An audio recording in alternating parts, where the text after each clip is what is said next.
இது வந்து ஒரு மினி எஃப்எம் ஆம்ப்ளிஃபையர் இது வந்து ஸ்பீக்கர் வந்து ஒர்க் ஆகலை. ஸோ வந்து இதோட வால்யூம் கண்ட்ரோல் தான் ப்ராப்ளமாக இருக்கும். ஏன்னா ரொம்ப ஷேக்கிங்காக இருக்குது, உள்ளே உடஞ்சிருக்கும்னு நினைக்கிறேன் நான். இப்போ இதை வந்து நான் ஆன் பண்ணி காட்டுறேன் பாருங்கள். ஸோ ஆன் பண்ணியாச்சு. ஸோ சத்தம் வரல பாருங்கள். ஸோ வால்யூம் பட்டன் வந்து ஆடுது, ஆனால் பேஸ் டியூப்பில் வந்து நல்லா இருக்குது அதோட வால்யூம் பட்டனு. ஸோ இது மட்டும் ஷேக்கிங்காக இருக்குது. ஸோ உள்ளே வந்து உடஞ்சிருக்கும்னு நினைக்கிறேன் வால்யூம் கண்ட்ரோல். ஸோ ஸ்பீக்கர் போட்டுலாம் பாருங்கள். ஸோ இப்போ வந்து இதை வந்து நம்ம டிஸ்மேண்டில் பண்ணலாம்.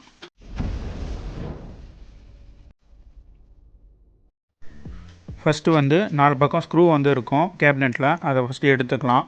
அப்போ தான் வந்து நம்ம இதோட கேஸ் வந்து ஓப்பன் பண்ண முடியும்.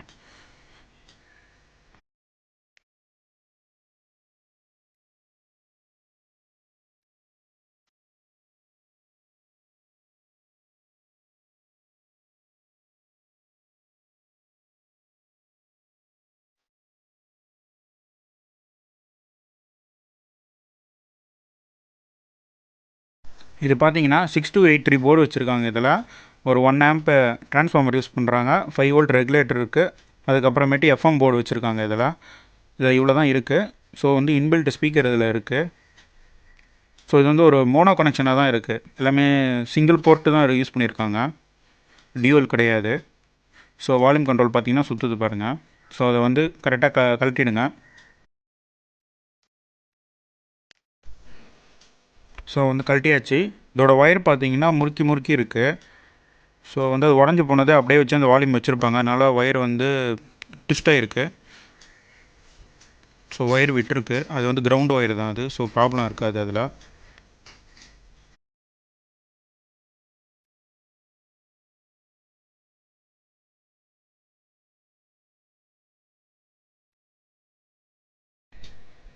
இதோட வால்யூம் கண்ட்ரோல் பார்த்தீங்கன்னா 47K யூஸ் பண்ணியிருக்காங்க. ஸோ வந்து நம்ம ரீப்ளேஸ்மெண்ட் பண்ணும்போது சேம் டைப்பில் இருக்க ஒரு வால்யூம் கண்ட்ரோலை வந்து யூஸ் பண்ணலாம்.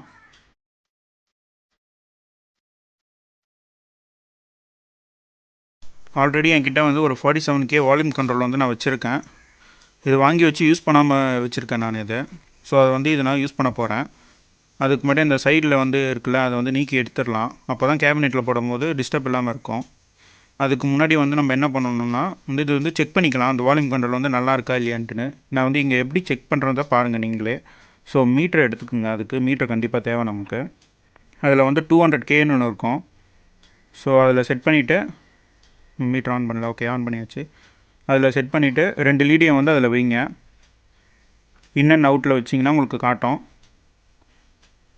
ஸோ 0 இருக்கணும். 0லேருந்து நம்ம வால்யூம் ஃபுல்லாக வைக்கும் போது இந்த 47Kன்றது போகணும், அதாவது 50க்குள்ளே இது இருக்கணும் அதுக்காக.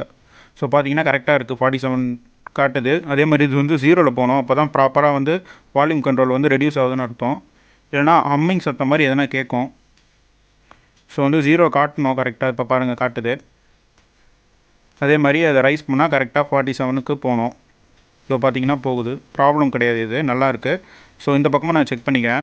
இன்கேஸ் நீங்கள் வந்து ஒயரிங் பண்ணும்போது தப்பாக பண்ணிட்டீங்கன்னா ஒன்று இது கிளாக் வைஸில் ஒர்க் ஆகும், அப்படி இல்லைனா ஆன்டி கிளாக் வைஸில் ஒர்க் ஆகும். ஸோ அவ்வளோதான் இது, மற்றபடி இதில் பெரிய ப்ராப்ளம் இருக்காது.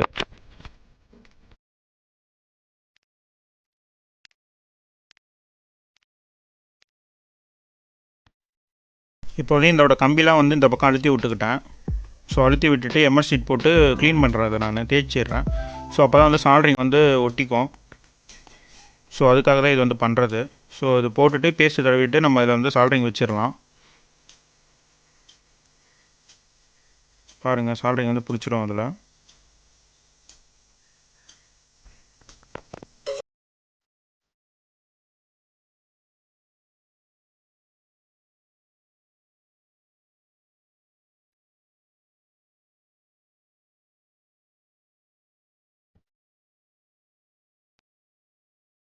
பழைய வால்யூம் கண்ட்ரோலில் எப்படி வந்து ஒயரிங் பண்ணியிருந்தாங்களோ அதே மாதிரி இதையும் பண்ணிக்கோங்க. ஸோ என்னால் வீடியோவில் காட்ட முடியல, ஏன்னா அது கை வச்சு எடுத்தாலே மற்ற ஒயர்லாம் கட் ஆகுது. அதனால் நான் நிறைய ஒயர் அது சால்ட்ரிங் விட்டு போயிடுது, என்ன ப்ராப்பராக காட்ட முடியல. ஸோ நான் வந்து எடுத்துட்டேன், இங்கே பாருங்கள். ஸோ அதே மாதிரி இதெல்லாம் போட்டு இந்த கேபினெட்டில் வந்து நம்ம ஃபிக்ஸ் பண்ணிடலாம். இதில் இந்த ரெசிஸ்டர் போட்டிருக்காங்க, ஸோ நான் போடலை. ஏன்னா வந்து பிடி போர்டு இருக்குது, அதுலேயே வந்து ஈக்குவலைசர் இருக்குது. ஸோ அது மூலிமா கண்ட்ரோல் பண்ணிக்கலாம். ஸோ இங்கே இவங்க வந்து பெரிய ஸ்பீக்கர் எதுவும் யூஸ் பண்ணுறதில்ல, பேசிக் ஸ்பீக்கர் தான் யூஸ் பண்ணுறாங்க. ஸோ இதுக்கு மிட்டு அதெல்லாம் வந்து இந்தளவுக்கு ஒன்றும் முக்கியம் கிடையாது, ஈக்குவலைசர்லேயே பண்ணிக்கலாம். ஸோ அதனால் நான் இதை அப்படியே போட்டுடுறேன் நான்.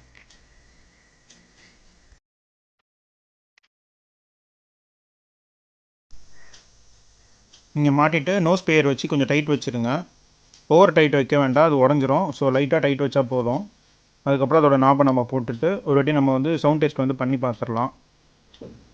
ஸோ நாப்லாம் போட்டுட்டு ப்ராப்பராக ஒர்க் ஆகுதா இல்லையான்னு திருப்பி பார்த்துக்கலாம்.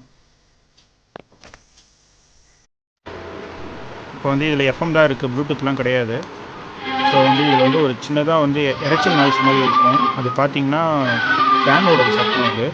ஸோ ஸ்பீக்கர் ப்ராப்பராக ஒர்க் ஆகுது. அதே மாதிரி காப்பிரைட் இஷ்யூனால நான் அந்த சாங்கும் முழுசாக ப்ராப்பராக காட்ட முடியாது.